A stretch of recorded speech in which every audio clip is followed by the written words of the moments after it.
உணவு டெலிவரி செய்யக்கூடிய அந்த நபர் வந்து சரியான அந்த அட்ரஸை கண்டுபிடிச்சி வந்துடுறாரு. அந்த கேட்டின் கதவை வந்து தட்டுறாரு.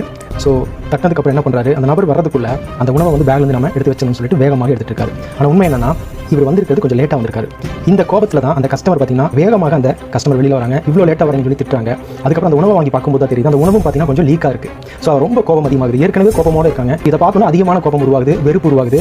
வாங்க மறுக்கிறாங்க. இந்த உணவை வாங்க மாட்டேன், நீயே கொண்டு போயிடுன்னு சொல்கிறாங்க. ஆனால் அந்த டெலிவரி பாய் வந்து கெஞ்சராரு, தயவு செய்து வாங்கிங்க, மன்னிச்சிடுங்கன்னு சொல்கிறாங்க. ஆனால் அதை வாங்க மறுக்கிறாங்க. கோபம் அதிகமாகிட்டே இருக்குது. இந்த கோபம் அதிகமான இங்கே என்ன செய்கிறாங்கன்னு பாருங்க, தூக்கி வீசிடுறாங்க. இதை பார்த்து அதிர்ச்சி அடைஞ்சு வருத்தப்பட்ட இந்த நபர் வந்து என்ன செய்கிறாருன்னு பாருங்க, அந்த உணவை அவரே சுத்தம் பண்ண ஆரம்பிக்கிறாரு. இந்த இடத்துல நீங்கள் கவனிக்க மறந்துருப்பீங்க, அந்த பெண்மணி கோபத்தில் அந்த உணவை தூக்கி வீசினாங்க இல்லையா, அப்போ அவருடைய கழுத்தில் இருந்த அந்த தங்க செயின் கூட கீழே வந்திருக்கு. அதை பார்த்து உணவு என்ன செய்யறாருன்னா, அது இருக்கிறாரு. அதுக்கப்புறம் என்ன பண்ணுறாருன்னு பாருங்க,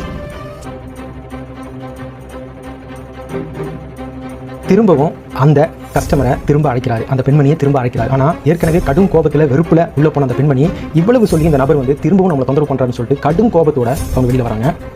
கோபத்தின் உச்சியில் இருந்த அந்த பெண்மணி அந்த நபர் அந்த தங்கச்சியை கொடுத்த உடனே அத்தனை கோபமும் அத்தனை வெறுப்பும் ஒரு நொடியில் சுக்குநூறாகி போய் தான் செய்தது எவ்வளவு பெரிய தவறுன்னு உணர்ந்த அந்த தருணம் தாங்க இப்போ பார்த்துட்டு இருக்கிறது.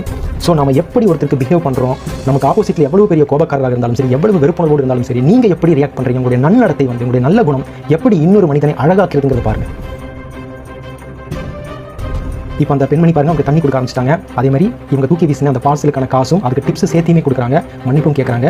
கண்டிப்பாக அந்த பெண்மணி தான் செய்த தவிர அந்த நொடியிலே உணர்ந்துட்டாங்க. ஸோ ஒரு அழகான ஒரு நன்னடத்தை நல்ல குணாதிசயம் இருக்கக்கூடிய ஒரு மனிதனால நிச்சயமாக எப்பேற்பட்ட கோபக்காரனையும் வெறுப்புணர்வோடு இருக்கிறதையும் கூட ஒரு நொடியில் மாற்ற முடிகிறதுக்கான சாட்சி தான் நீங்கள் பார்த்துட்டு இருக்கக்கூடியது. மாற்றம்ங்கிறது முதல்ல நமக்குள்ள ஏற்படணுங்கிறது நம்ம ஒவ்வொருத்தருமே புரிஞ்சுக்கணும்.